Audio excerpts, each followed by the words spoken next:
ఎన్నికలకు రంగం సిద్ధమైంది. కేరళ అసెంబ్లీకి ఒకే ఫేజ్ లో ఎన్నికలు జరగనున్నాయి. ఈ నేపథ్యంలో కేరళలో ఎల్డీఎఫ్ హ్యాట్రిక్ విజయం సాధిస్తుందా? అధికారాన్ని చేజెక్కించుకోవాలని భావిస్తున్న యూడీఎఫ్ వ్యూహాలు ఫలించేనా? ఈసారి ఎన్నికల్లో బలమైన ముద్ర వేయాలని విశ్వ ప్రయత్నాలు చేస్తున్న బీజేపీ సత్తా చాటుతుందా అన్న అంశాలు ఇప్పుడు హాట్ టాపిక్ గా మారాయి.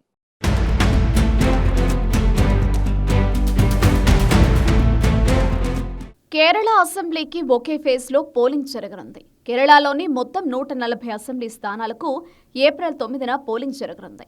కేరళ అసెంబ్లీ ఎన్నికల్లో హోరాహోరీ పోరు నెలకొంది.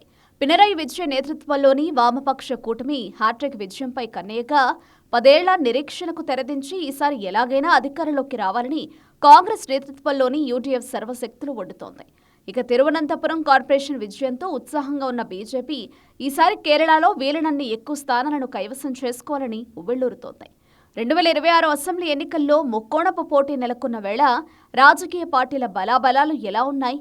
కేరళ రాజకీయ ముఖచిత్రం గురించి ఇప్పుడు పెద్ద ఎత్తున చర్చ జరుగుతోంది.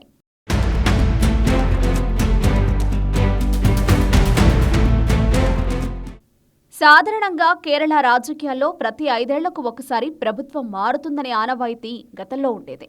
కానీ 2021 అసెంబ్లీ ఎన్నికల్లో ఆ ఆనవాయితీని సిపిఎం నేతృత్వంలోని ఎల్డీఎఫ్ బ్రేక్ చేసింది. కేరళలో పినరయి విజయన్ నాయకత్వంలోని ఎల్డీఎఫ్ 10 ఏళ్లుగా అధికారంలో ఉంది. ఈ క్రమంలో సుదీర్ఘ పాలన వల్ల ఎల్డీఎఫ్ ప్రభుత్వంపై సహజంగానే కొంత వ్యతిరేకత ఉంది.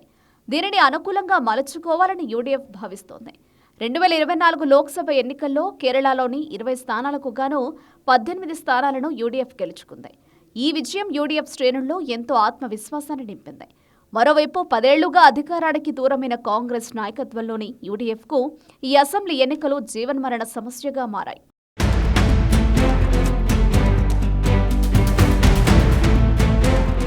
కేరళలో ముస్లిం, క్రైస్తవ ఓటర్లు నిర్ణయాత్మక శక్తిగా ఉన్నారు. దీంతో ఆయా వర్గాల ఓటర్లను ఆకట్టుకోవడంలో యూడీఎఫ్ నిమగ్నమైంది.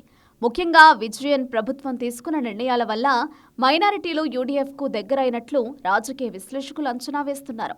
గతంతో పోలిస్తే ఈసారి సీట్ల సర్దుబాటు విషయంలో మిత్రపక్షాల మధ్య పెద్దగా వివాదాలు తలెత్తకపోవడం యూడీఎఫ్కు కలిసొచ్చే అంశమే. మరోవైపు కాంగ్రెస్ పార్టీలో గ్రూపు రాజకీయాలు యూడీఎఫ్కు ప్రతికూలంగా మారాయి. కేసీ వేణుగోపాల్, రమేష్ చెన్నితల, కె సుధాకరన్ వంటి నేతల మధ్య సమన్వయ లోపం ప్రధాన సమస్యగా మారింది. అలాగే ఎల్డీఎఫ్ పినరయి విజయన్ వంటి బలమైన నేత ముఖ్యమంత్రి అభ్యర్థిగా ఉన్నారు. కానీ యూడీఎఫ్లో ముఖ్యమంత్రి అభ్యర్థి ఎవరనే దానిపై స్పష్టత లేదు. అన్నింటికీ మించి పాలక్కడ్ మాజీ ఎమ్మెల్యే రాహుల్ మమ్ముక్టత్తిల్పై వచ్చిన లైంగిక వేధింపుల ఆరోపణలు పార్టీ ప్రతిష్టను తీవ్రంగా దెబ్బతీశాయనడంలో సందేహం లేదు.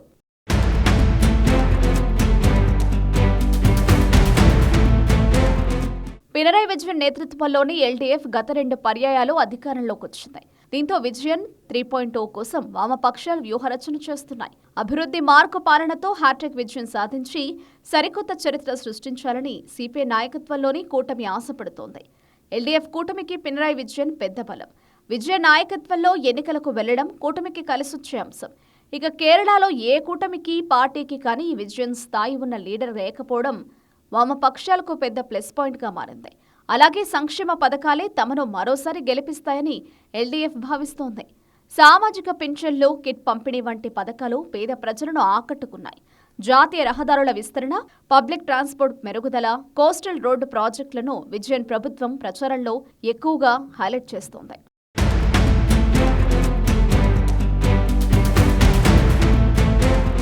కేరళకు రావాల్సిన నిధులను కేంద్రం ఆపేస్తోందని, అప్పుల పరిమితిని తగ్గించి రాష్ట్ర అభివృద్ధిని అడ్డుకుంటోందని ప్రాంతీయ సెంటిమెంట్ను రగిలిస్తోంది ఎల్డీఎఫ్. అయితే ఆయా అంశాలు ఎల్డీఎఫ్కు పెద్ద బలమే అయినప్పటికీ పలు ప్రతికూల అంశాలు కూడా ఉన్నాయి. ముఖ్యంగా కేరళ తీవ్ర ఆర్థిక ఇబ్బందులు ఉండడం, జీతాలు, పెన్షన్ల చెల్లింపులో జాప్యం జరగడంపై ప్రజలు, ఉద్యోగుల్లో కొంత అసంతృప్తి ఉంది. వాయనాడ్ భూకంప బాధితులకు కేంద్రం నుంచి ఆశించిన సాయం అందలేదని ప్రభుత్వం ఆరోపిస్తున్నప్పటికీ రాష్ట్ర యంత్రాంగం వైఫల్యాలను ప్రతిపక్షాలు ఎత్తిచూపుతున్నాయి.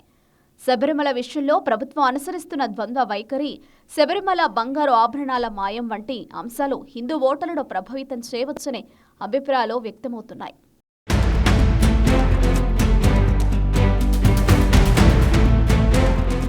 కేరళ రాజకీయ చరిత్రలో ఎన్నడూ లేని విధంగా ఈసారి అసెంబ్లీ ఎన్నికలు అత్యంత ఆసక్తికరంగా మారాయి. గత కొన్ని దశాబ్దాలుగా ఎల్డీఎఫ్, యూడీఎఫ్ మధ్య పోటీ ఉండేది. ఈసారి ఎన్నికల్లో మాత్రం తొలిసారిగా బీజేపీ రేసులోకి రావడంతో తొలిసారిగా కేరళలో త్రిముఖ పోటీ నెలకొంది. కేరళలో గతంలో ఒక్క సీటు కోసం పోరాడిన బీజేపీ ఇప్పుడు వ్యూహాత్మకంగా శక్తిగా ఎదిగేందుకు ప్రయత్నిస్తోంది. ఇటీవల జరిగిన స్థానిక సంస్థల ఎన్నికల్లో బీజేపీ సాధించిన విజయాలు ఆ పార్టీ శ్రేణుల్లో సరికొత్త ఆశలు రేపుతున్నాయి. ఇటీవల జరిగిన స్థానిక సంస్థల ఎన్నికల్లో తిరువనంతపురం కార్పొరేషన్ గెలిచిన తర్వాత బీజేపీ క్యాడర్లో గతంలో ఎన్నడూ లేనంత ఉత్సాహం నిండింది. కేంద్ర ప్రభుత్వం పథకాలు, మోదీ నాయకత్వం పట్ల యువత, పట్టణ ఓటర్లలో క్రేజ్ పెరిగింది. అలాగే 2020 వంటి ప్రాంతీయ పార్టీలతో పొత్తు కుదుర్చుకోవడం ద్వారా బీజేపీ తన బలాన్ని పెంచుకోవాలని చూస్తోంది. అయితే కేరళలో హిందూ ఓట్లు చీలడం, క్రైస్తవ మైనారిటీలను ఆకర్షించేందుకు బీజేపీ చేస్తున్న ప్రయత్నాలు పెద్దగా సఫలం కావడం లేదన్న అభిప్రాయాలు కూడా వ్యక్తమవుతున్నాయి. గత 10 ఏళ్లుగా అధికారానికి దూరంగా ఉన్న కాంగ్రెస్ నేతృత్వంలోని యూడీఎఫ్కు ఇది ఉనికిని చాటుకునే డూ ఆర్ డై పోరాటం కాగా, పినరయ్ విజయన్ నేతృత్వంలోని లెఫ్ట్ ఫ్రంట్ అభివృద్ధి మంత్రంతో హ్యాట్రిక్ విజయంపై కన్నేసింది. మరోవైపు తిరువనంతపురం కార్పొరేషన్ విజయంతో ఉత్సాహంగా ఉన్న బీజేపీ ఈసారి కేరళలో బలమైన ముద్ర వేయాలని భావిస్తోంది.